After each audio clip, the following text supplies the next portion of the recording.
de México. Estamos con el embajador, a quien es el embajador de Bolivia en México, a quien agradezco mucho por este contacto vía Skype. Don José Crespo, ¿qué informes tenemos de compatriotas bolivianos que hubieran llegado a ser afectados por este sismo? ¿Qué informes oficiales se tienen, a pesar de que todavía es un momento de acomodo de las cosas, de auxilio allá en México? Bienvenido. Muchas gracias por la entrevista. Nosotros hemos organizado... Hola, ¿sí me escucha? Sí, lo escucho. Hemos organizado desde un operativo desde apenas las horas del mediodía, después de que se dio el terremoto, y hemos verificado que hasta ahora no existe ningún boliviano que esté en situación de herido y menos que haya fallecido durante el terremoto. Evidentemente es muy preocupante lo que ha pasado acá. Hemos trabajado nosotros por medio de un comunicado que se ha emitido en todos los medios en los que estamos presentes y en contacto directo con los distintos grupos sobre los cuales está organizada la comunidad boliviana acá en México. ¿De cuánta gente estamos hablando? ¿De cuántos bolivianos en México estamos hablando? ¿Y cuál es el grado de coordinación de esta comunidad como para cruzar rápidamente información, embajador? Estamos hablando de una comunidad de unos 3.000 bolivianos que están distribuidos un poco más de la mitad de Ciudad de México y luego en otras ciudades en menor número.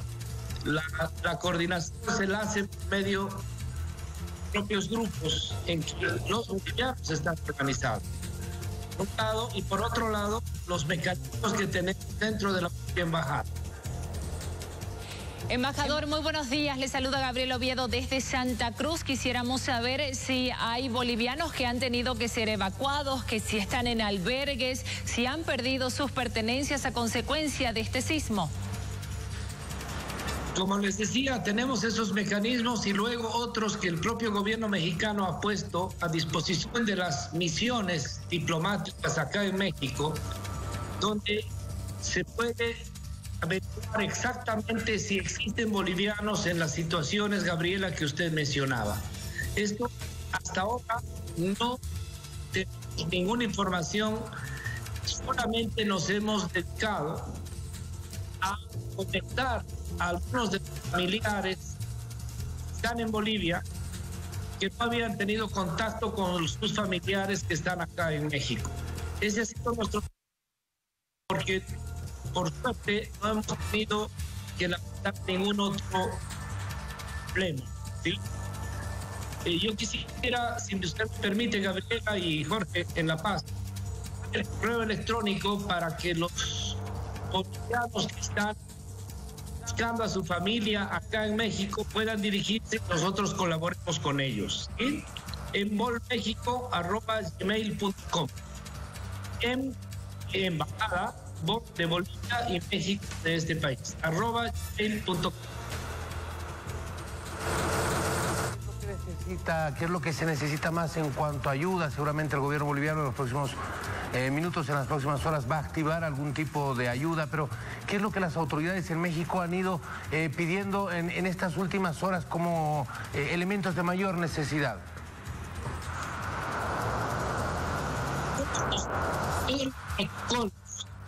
Laterales. Estos casos funcionan a partir de que el país que ha sufrido el problema establezca claramente una solicitud de cooperación. Bolivia ha ofrecido, tanto en el terremoto del 7 de septiembre como en el de ayer, 19 de septiembre, su cooperación, y no hemos tenido una respuesta contundente de parte del gobierno de México aceptando esa cooperación. Esto tiene que ver con la organización de los propios mecanismos que tiene el Estado de México para ver hasta dónde necesita cooperación, en qué áreas necesita y si va a aceptar una cooperación nuestra.